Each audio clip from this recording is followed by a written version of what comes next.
रात और भी गहरी हो चली थी। शमशान की भयावह शांति के बीच महाराज विक्रमादित्य अपने वचन को निभाने के लिए पुनः उसी विशाल वृक्ष के नीचे जा पहुंचे। वहां चिता की मटमैली और टिमटिमाती रोशनी में उनकी नज़र शव पर पड़ी। महाराज ने बिना एक पल गंवाए उस शव को पेड़ से उतारा और अपने मजबूत कंधे पर लाद लिया।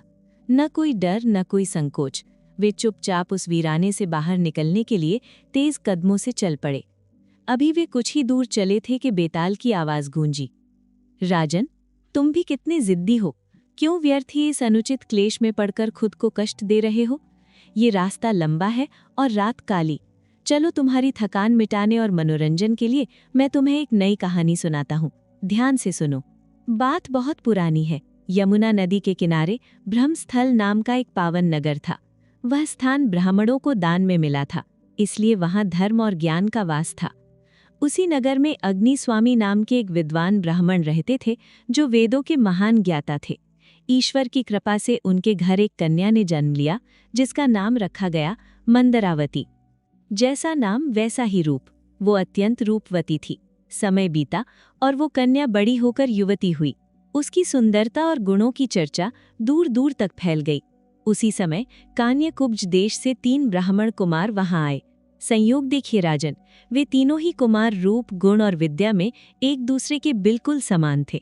तीनों ही उस कन्या के योग्य थे और तीनों ही उससे विवाह करना चाहते थे। प्रेम की परीक्षा कठिन थी। उन तीनों ब्राह्मण कुमारों ने मंदरावती के पिता के सामने अपना प्रस्ताव रखा। तीनों ही उस कन्या से विवाह करना चाहते थे, किंतु मंदरावती के पिता अग्निस्वामी भारी धर्म संकट में पड़ गए। वे जानते थे कि तीनों युवक समान रूप से गुणवान और वीर हैं। यदि उन्होंने किसी एक को चुना तो बाकी 2 ईर्ष्यावश आपस में लड़ मरेंगे और अनर्थ हो जाएगा। इस भय के कारण पिता ने भारी मन से तीनों को मना कर दिया। विवाह न होने पर भी उन प्रेमियों का प्रेम कम न हुआ। वे तीनों वहीं रुक गए। जिस प्रकार चकोर पक्षी बिना पलक झपकाए सारी रात चंद्रमा को निहारता रहता है, ठीक उसी प्रकार वे तीनों भी मंदरावती के मुखमंडल को निहारते हुए दिन रात वही व्यतीत करने लगे। उनकी दुनिया बस उस कन्या की एक झलक तक सिमट कर रह गई थी। किंतु राजन, नियति को कुछ और ही मंजूर था। विधि का विधान बड़ा क्रूर होता है। अचानक कोमल मंदरावती को तेज बुखार ने जकड़ लिया। वैद्य और उपचार सब व्यर्थ हो गए और उसी ज्वर की अवस्था में उस सुंदरी की मृत्यु हो गई। वो चांद जिसे वे तीनों चकोर निहारते थे, हमेशा के लिए अस्त हो गया। मंदरावती की मृत्यु ने उन तीनों युवकों को तोड़ कर रख दिया। दाह संस्कार के बाद उन तीनों प्रेमियों की राहें जुदा हो गई। तीनों ने अपने प्रेम को निभाने का अलग अलग तरीका चुना। पहला प्रेमी, उसका वैराग्य देखिए। उसने उस शमशान को छोड़कर जाना स्वीकार नहीं किया। उसने वहीं पास में एक छोटी सी कुटिया बना ली। और तो और वो मंदिरावती की चिता के भस्म को अपने सिरहाने रखकर सोने लगा। दिन में मांगकर जो रूखा सूखा मिल जाता उसे खाता और रात दिन उसी राख के पास विरह की अग्नि में जलता रहता। दूसरा प्रेमी, उसने धार्मिक कर्तव्य का मार्ग चुना। वो मंदिरावती की अस्थियों और भस्म को लेकर पवित्र गंगा तट की ओर निकल पड़ा, ताकि उसकी आत्मा को शांति मिल सके।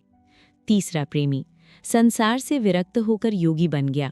उसने भगवा वस्त्र धारण किए और देश देशांतरों के भ्रमण के लिए निकल पड़ा।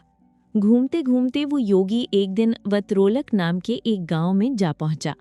वत्रोलक गांव में योगी का बहुत आदर सत्कार हुआ। ड्रेस्वामी ब्राह्मण ने उन्हें सम्मानपूर्वक भोजन के लिए बैठाया। अभी योगी ने भोजन का पहला कौर उठाने का विचार किया ही था कि तभी घर के एक कोने से एक बालक के जोर जोर से रोने की आवाज आने लगी। माता पिता ने बहुत समझाया बहलाया, लेकिन बालक चुप ही ना हुआ। तभी एक दिल दहला देने वाली घटना घटी। बालक के रोने से तंग आकर घर की मालकिन का धैर्य टूट गया। क्रोध में आकर उस माँ ने अपनी ही कोमल बालक को उठाया और जलती हुई आग में फेंक दिया। आग में गिरते ही वो फूल सा कोमल बालक पल भर में जलकर राख हो गया। ये भयानक दृश्य देखकर योगी के रोंगटे खड़े हो गए। उसका मन घृणा और क्रोध से भर गया। उसने परोसे हुए भोजन की थाली को झटके से आगे सरका दिया और खड़ा हो गया। योगी अत्यंत क्रोध और घृणा में, धिक्कार है आप लोगों पर। आप ब्राह्मण नहीं, आप तो साक्षात ब्रह्म राक्षस हैं। जिस घर में अपने ही बच्चे को जला दिया जाए, वहां का भोजन तो क्या, मैं पानी की एक बूंद भी ग्रहण नहीं कर सकता। योगी को इतना क्रोधित देख गृहस्वामी बिल्कुल विचलित नहीं हुआ। उसने बड़े ही शांत भाव से कहा, गृहस्वामी, हे योगीराज, आप व्यर्थ ही कुपित हो रहे हैं। शांत हो जाइए, मैं इस बालक को अभी जीवित कर देता हूँ। मैं संजीवनी विद्या का एक ऐसा मंत्र जानता हूँ जो मरे हुए को भी प्राण दे सकता है।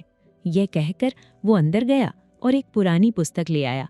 उसने एक मंत्र पढ़ा और अभिमंत्रित धूल उस जलती हुई आग में डाल दी, और तभी एक चमत्कार हुआ। धूल पड़ते ही वो बालक, जो राख बन चुका था, जीवित होकर हंसता खेलता आग से बाहर निकल आया। उसके शरीर पर खरोंच तक नहीं थी। ये चमत्कार देख योगी का क्रोध शांत हो गया और उसने भोजन ग्रहण किया। भोजन के बाद गृहस्वामी ने वो जादुई पुस्तक एक खूंटी पर टांग दी और सो गया। लेकिन योगी की आंखों में नींद कहाँ? उसकी आंखों में तो अब एक नई उम्मीद जाग चुकी थी। जब सब गहरी नींद में सो गए तो योगी चुपचाप उठा।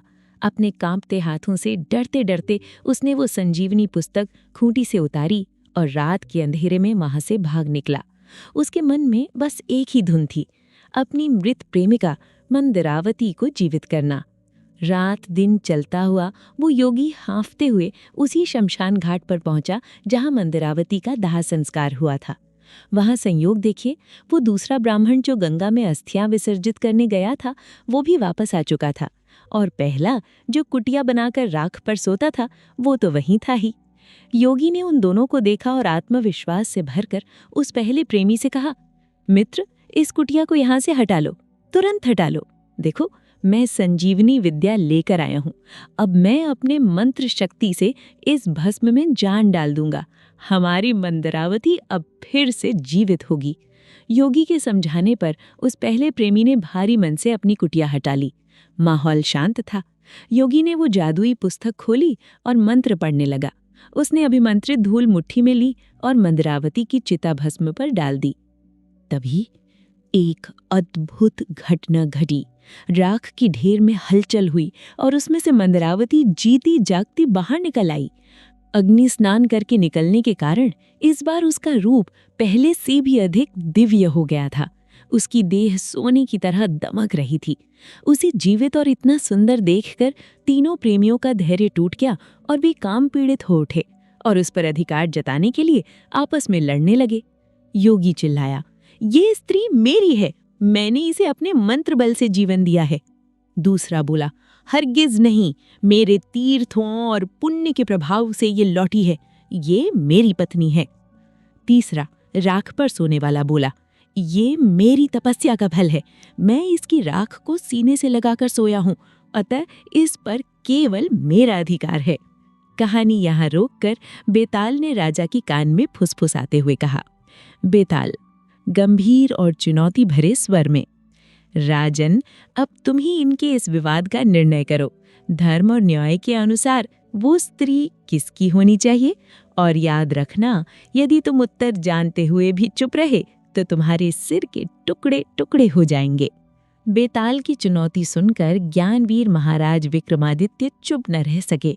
उन्होंने बड़े ही सुलझे हुए स्वर में उत्तर दिया, राजा विक्रमादित्य, हे बेताल, इसका निर्णय स्पष्ट है। 1. जिस योगी ने मंत्र पढ़कर उसे जीवन दान दिया, उसने उसे जन्म दिया है, अतः वो उसका पिता हुआ, वो उसका पति नहीं हो सकता। 2. जो ब्राह्मण उसकी अस्थियां गंगा में विसर्जित करने गया था, उसने पुत्र का कर्तव्य निभाया है, अतः वो उसका पुत्र तुल्य हुआ। 3.